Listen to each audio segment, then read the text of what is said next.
దిగేటప్పుడు కష్టంగా ఉంటది కదా, సో అలా లేకుండా ఇది అవుతుంది. అంటే మామూలుగా ఈ వరి పొలం కొట్టడానికి అయితే రాదా మేడం? అంటే వరి పొలంలో ఇది మొత్తం అంతా కలిపేసిస్తారు, రో క్రాప్ కాదు కదండి అది, అందుకని పొలం మీద వెళ్ళిపోతుంది. నీరు వదిలిన తర్వాత అయితే వీటికి స్ప్రే చేయడానికి అయితే ఛాన్స్ ఉండదు కదా మేడం?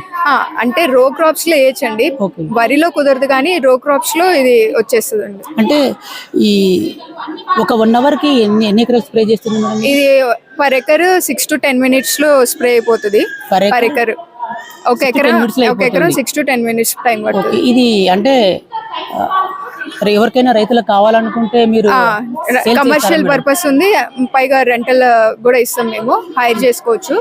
మేము ఈ సీజన్ లో లాంచ్ చేస్తున్నాము, ఎక్కడైనా డిఫరెంట్ సెంటర్స్ లో వీటిని రిలీజ్ చేస్తాము. సో మాకు ఒక యాప్ ఉంది, యాప్ ద్వారా ఫార్మర్స్ బుక్ చేసుకోవచ్చు. యాప్ లాంచ్ అవుతుంది, మా వెబ్సైట్ లో మీరు చూస్తూ ఉండొచ్చు. ఇది